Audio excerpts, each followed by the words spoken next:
Your grandfather could buy a loaf of bread, a newspaper, and still have change from a single coin. You hand over that same coin today, and the cashier almost laughs. Nothing about the bread changed. It's the same bread, so what happened to your money? Last time I promised I'd draw this out, so simply you'd never forget it. So let's do it. This is inflation, and once you see how it really works, you can't unsee it. Here's the simplest way to think about it. Inflation isn't really prices going up. It's the value of your money going down. Picture the whole economy as a pie. Money is just the slices we use to claim a piece of it. Now imagine someone prints more slices, twice as many. There's still only one pie. So each slice is now worth half as much. That's it. More money chasing the same amount of stuff means every dollar in your pocket quietly buys less. A little of this is normal, healthy even. Most countries aim for about 2% a year. So slow you barely notice it, and that's exactly the problem. You don't feel it happening. Sound familiar? Now let me show you what happens when it goes wrong. Germany, 1923. After the First World War, the government owed crushing debts. So it did the easy thing.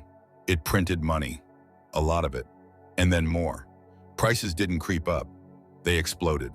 A loaf of bread that cost a couple of marks at the start of the year cost billions of marks by the end of it. Prices doubled every few days. Workers were paid twice a day and rushed to spend it before lunch was more expensive than breakfast. Here's the image I want you to hold. People burned banknotes in their stoves because the paper money was cheaper than the firewood it could buy.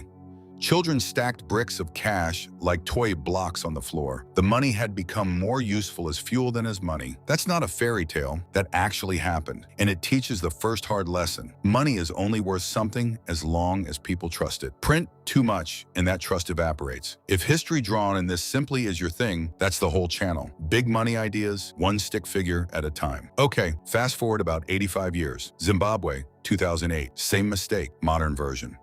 The government kept printing to cover its bills, and prices spiraled so fast that numbers stopped making sense. At the peak, prices were roughly doubling every single day. A bus fare in the morning wasn't enough by the evening. People shopped with stacks of cash the size of bricks, and shop prices were rewritten while you were still standing in line.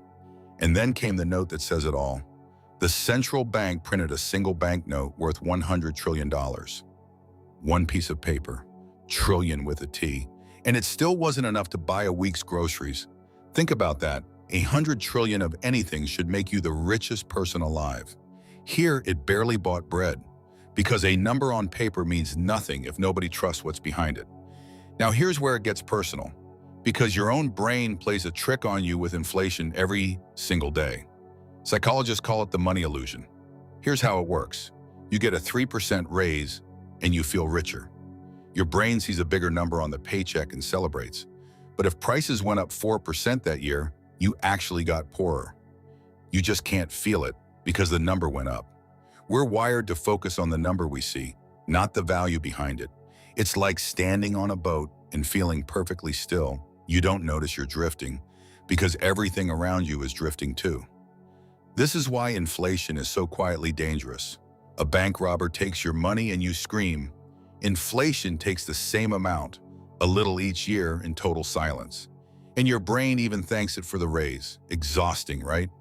So if money sitting still quietly loses value, what do calm, money-smart people do about it? They follow one simple rule. Don't let money sleep. Cash hidden under the mattress isn't safe. It's slowly shrinking. So instead of just holding money, they put it to work into things that tend to grow at least as fast as prices rise. The point isn't to get rich overnight, it's just to not stand still while the floor keeps moving. And here's the mindset shift.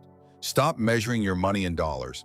Start measuring it in what it can do. Not I have $1,000, but how many weeks of freedom does this buy me? Because the dollar number can lie to you. What it actually buys cannot. So here's what to take away. Inflation isn't some scary headline. It's a slow, silent tide, and money just sitting still doesn't stay still. It sinks. The old advice to save your money was never wrong, but it was never complete. Saving protects the number. Only putting it to work protects the value. Master that difference, and inflation goes from a thief in the night to just background noise. If this made inflation finally make sense, hit subscribe. That's it. I draw these money ideas out one stick figure at a time, and I'd love to have you here. Thanks for watching.